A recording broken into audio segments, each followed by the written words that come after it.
Now, environmental activists are taking to the streets of London for a third day of demonstrations.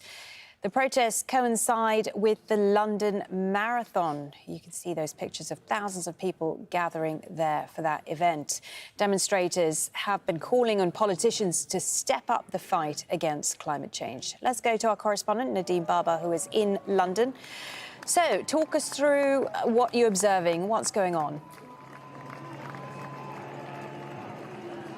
That's right. Well, it's day 3 of 4 days of action by Extinction Rebellion. You can probably see some of their stewards behind me in pink bibs. They've been liaising with the marathon organisers to make sure there's no disruption. But there's another group that has hit the headlines in recent days. I'm joined by Grahame from Just Stop Oil. Now, Grahame, Just Stop Oil has disrupted sporting events. No one knew what your stance would be towards the marathon until the last minute. What are you saying? Hello, Nadeem. Thank you for having me on your programme. I would say that we have said that we're not going to disrupt the marathon, but we reserve the right to engage in non-violent civil resistance, and that will include disrupting other sporting events in the future.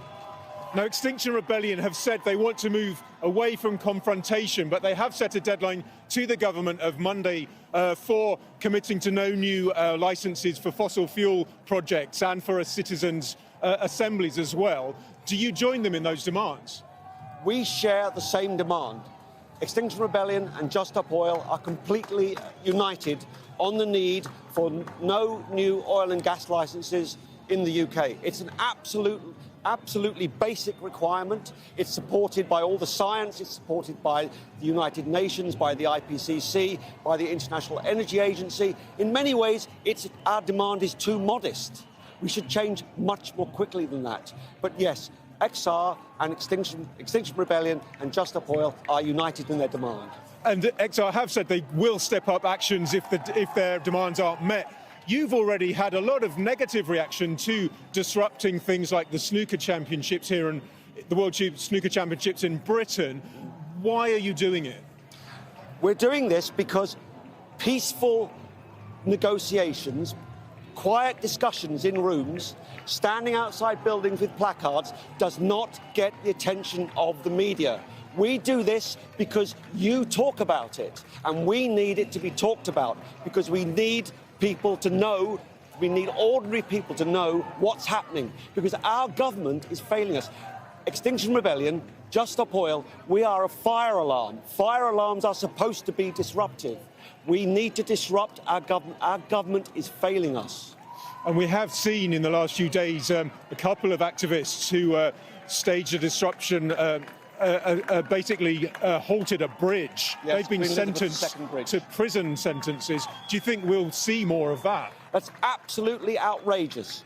Marcus and Morgan, two wonderful people who are not doing this for their own benefit. They are doing this for us. They're doing it for ordinary people. We have to stop thinking about this as being some abstract issue. We are seeing the destruction of everything we hold dear around us now. You've only got to look at what's happening. Look at Sudan. Look at the war in Sudan. That's a climate war. What they are doing, their prison sentence is outrageous. It's the longest prison sentence ever for peaceful climate protesters. Just briefly, do you think the public are coming on board? They absolutely are. The majority of people support our demand.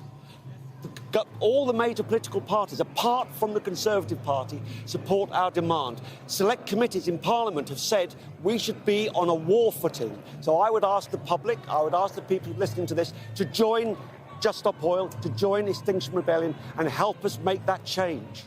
Thank you very much for your time. My pleasure, Nadeem. Thank you. So we will be reporting from the marathon route throughout the day. It's all gone very well so far. OK, thank you for that. Nadeem Barber there for us in London at the site of the marathon there. And just since we're talking about the marathon, I just thought I'd point out that Kenya's Kelvin Kiptum